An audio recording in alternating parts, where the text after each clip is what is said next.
Well, good morning. Hopefully gonna make a little money. I'm working this Sunday. Um, yeah. I already put the video up there for that $45 delivery. That was pretty cool.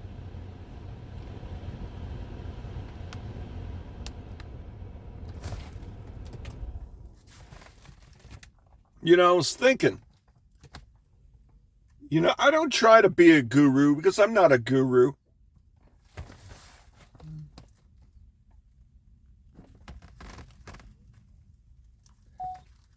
But I'm probably not the only person that thinks like this. So I'm not trying to say I'm the originator. All right. So don't ever take me that way. I need to shave. I freaking got lazy on shaving again. Um, yeah. If somebody has a problem with you, it's their problem with you. It's that simple. When figuring a way to objectify the crap that you deal with, that is a real good way to just objectify. Um, it's just like they have a problem with you. It is their problem with you. That's simple. So, heck, you even take it a step further. It's not even your business. Their problem with you. Now, it's it might suck that someone has a problem with you, but it's not your business. It's their problem. Why should you make it your problem? Just because they have an issue with you doesn't mean that you have to have the problem. It is their problem with you. That's freaking whoosh, and then you think about it further. Like, we all can guess the reason why people have a problem with you. And sometimes when we guess, when we try to understand, we guess wrong. That's when people can have a wrong analysis of the situation. And that's how people go down the rabbit hole of negativity.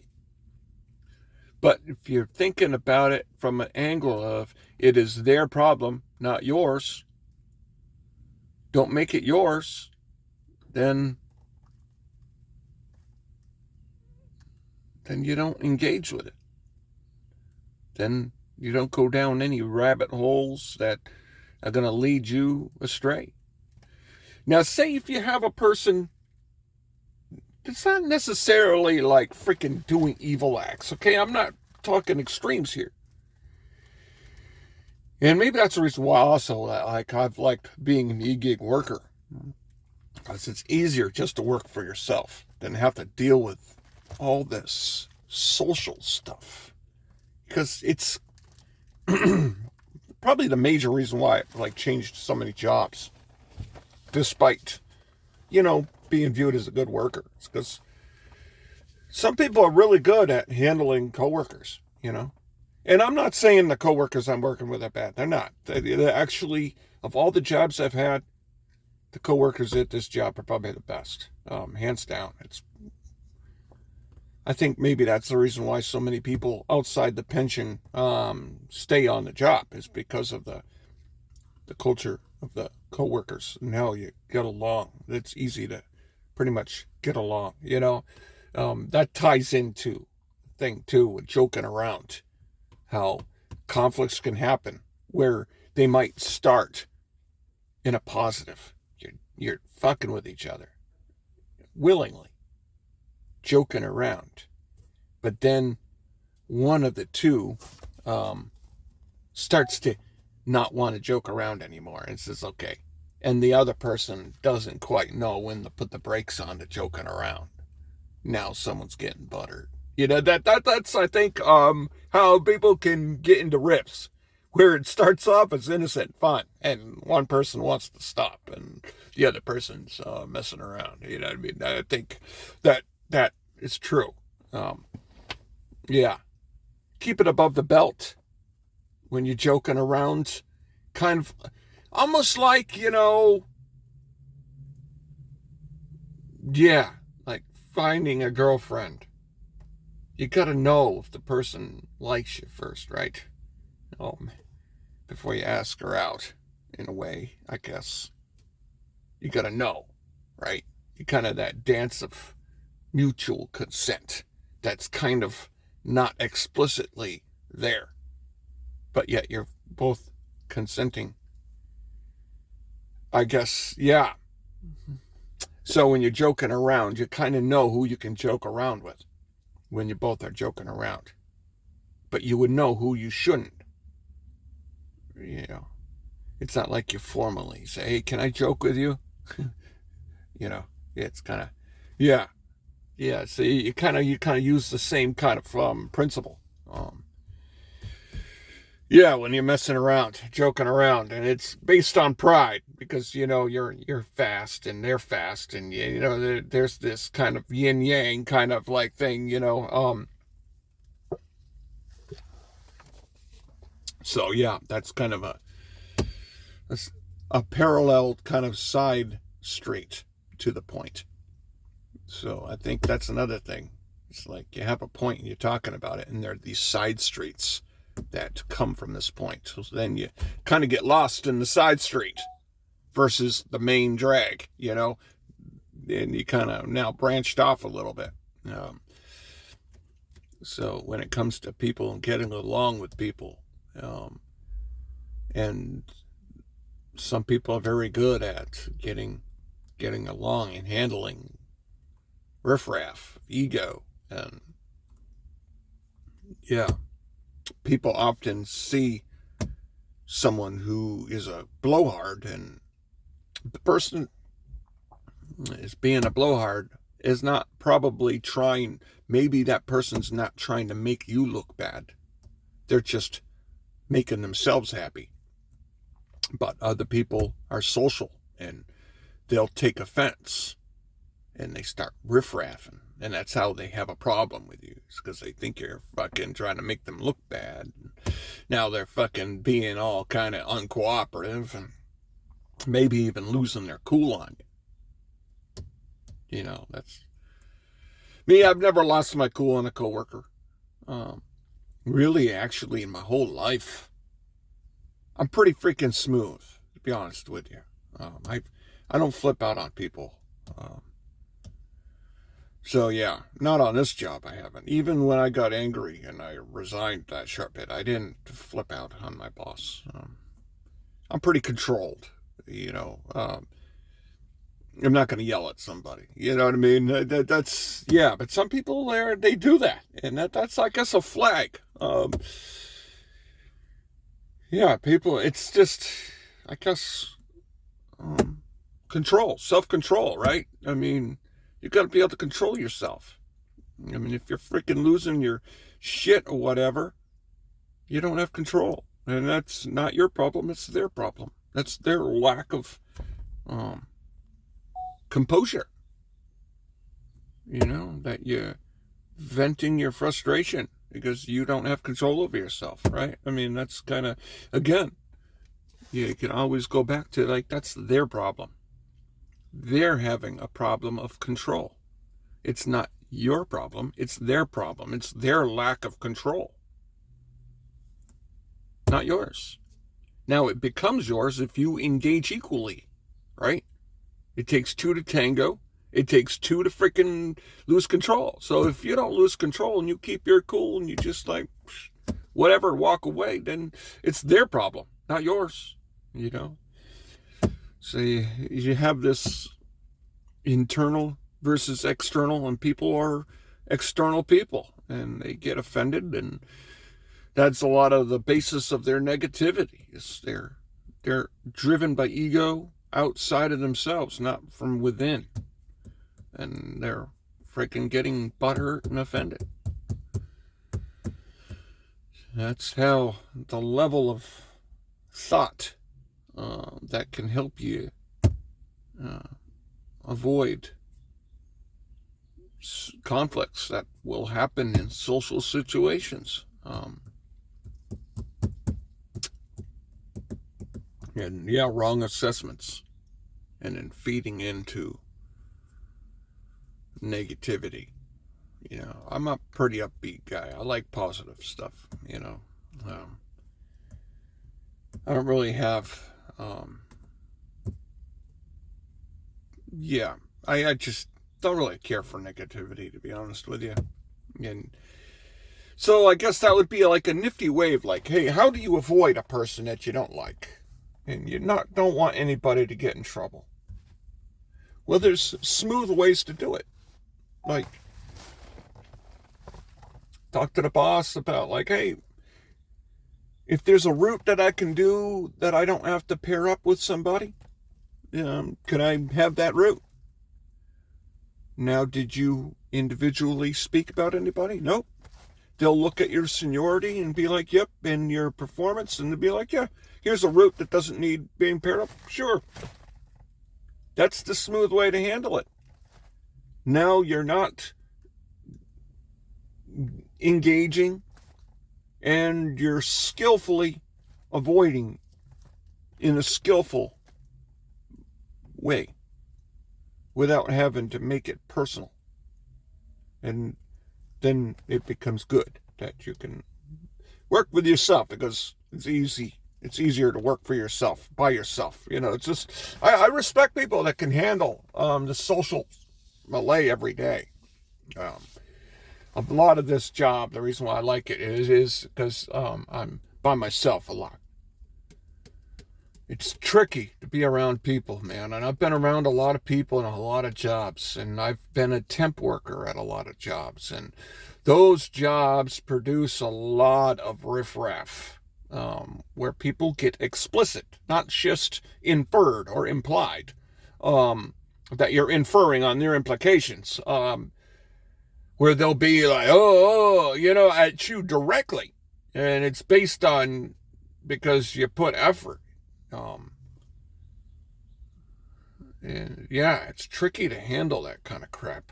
And it does go to show that, like, people that want to fit in often might slack off, because they have a sense that they're not going to be liked if they're putting in too much effort. That's why you have to,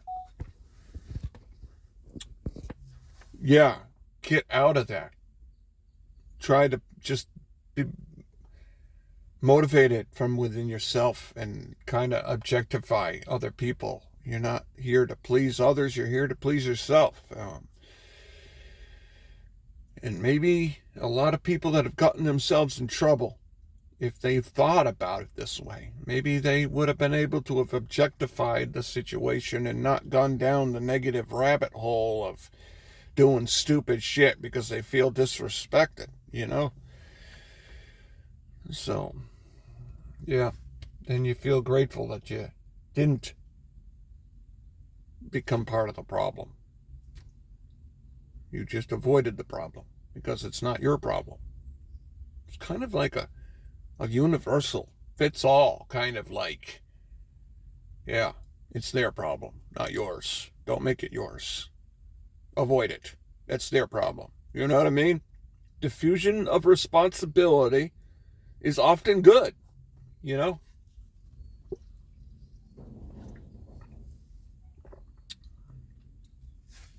That's my freaking shit today. I was thinking about that yesterday.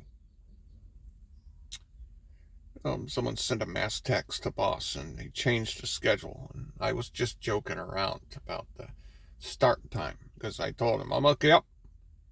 I learned my mistake, because how that thing with the postmaster happened was I was not arguing. I was just like, oh, if we could start at 8:30. And that started the riffraff. And you were out after 7.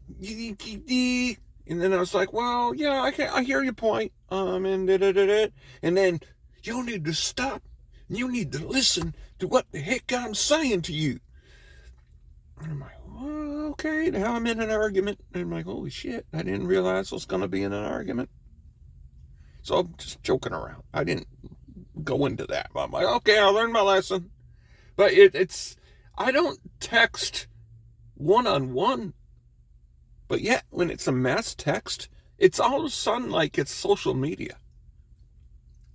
In a weird way, I'm like, yeah, I was kind of spamming a little. I'm like, what is it about a mass text that eggs me on to, it's kind of like social media. I don't know. It's weird. It is what it is. It's just joking around. Yeah. So I'm going to do packages today. But this week I got the hours. My last day off was Sunday. So I didn't get any days off this week, which means my check. But of course I have 2 days coming up, Tuesday and Wednesday. However, they've been doing 2 days off every week. So if I didn't get any days off this week, that means my check should be higher. So that's good. I need the money. We all need the money, but yeah, obviously in my situation, I need the money. So I was supposed to have today off and they changed the schedule. And so today I'm working. So therefore I'm making the money. And so therefore it's good. I had a good hold down, or opt as they call it here. It's a long route. It's good to have a long route because then they're not going to give you an under piece to make sure that you're busy for the 8. So you want to bid on a route that is known to take 8 hours.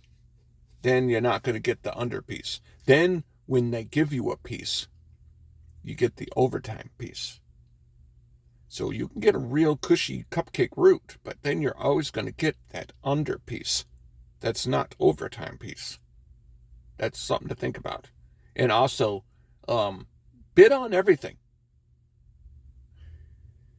Because just because you don't have the seniority doesn't mean that people over you did bid on it. I don't think you can see who's bid on routes. You can on hold downs, but on the routes, I don't think you can see, which is a good thing. So maybe nobody's freaking bid on that route. And that's how people can get the route that have less seniority. It's because you didn't bid on that route, and they did. And people ahead of you didn't bid on that route for whatever reason. Because sometimes people bid on routes because of the day off. So here's somebody underneath you gets that route, and you're like, how did that happen? Well, because you didn't bid it. So that's one thing to learn by. If anybody here's new to the post office or about to enter the post office, it is all based on seniority only. And sometimes people assume wrong, and they don't bid because they think, well, so therefore maybe the person that wins it changes their mind and something happens. Then it goes down to the next person. Guess what? Now, when it comes to me bidding on a hold down, I don't bid on every single hold down. I don't do it that way. I see people doing it that way. I don't do it that way. I just pick one I want and do it, and pretty much I won't, I need the money, and that's the majority. The reason why I'm trying to get these hold downs because you're starting at 10 o'clock, and the hold down lets you start at 8:30. That makes the difference. So yeah, this stupid 10 o'clock start time really freaking ramps up the hold downs, and that sucks because I'm pretty up there now. For as short of a time period that I've been here, I'm like 5 from the top. That's pretty fucking quick for 5 months to be near the top. That's pretty freaking quick. But stability of the workforce, I'm noticing, I don't personally talk about people. I'm like, I haven't seen this person in a while. Person has a brand new car, and I can see how, like, if you're new to a job, financially, you probably are a little bit weak financially, and all of a sudden now the hours are cut.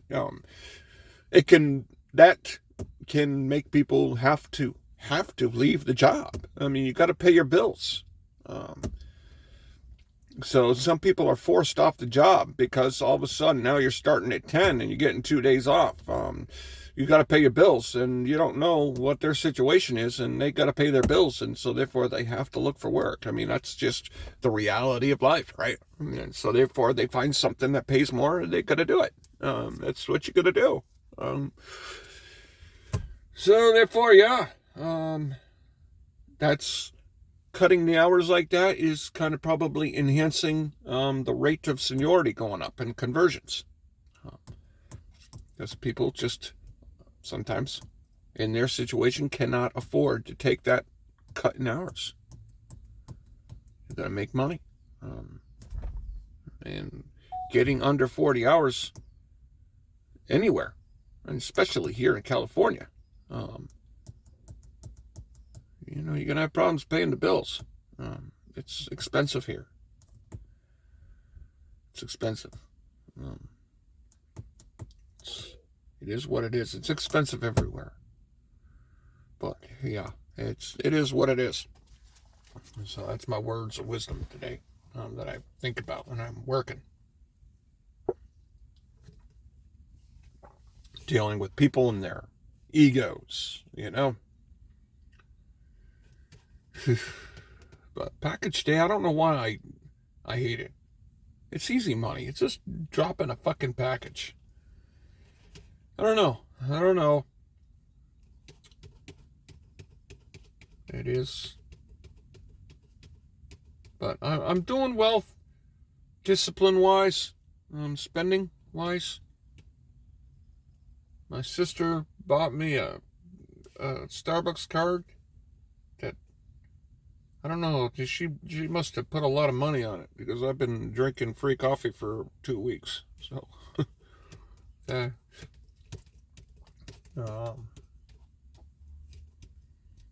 so yeah, I bought her a Starbucks card and she bought me. It's kind of good. But then, yeah, it's cool. So I will let you guys go. It seems like the deliveries are not happening right now. But it's all about the money, about the wisely spent money. Don't burn out the car. I put money aside so I can maintain the car. And I'll let you guys go. Thank you.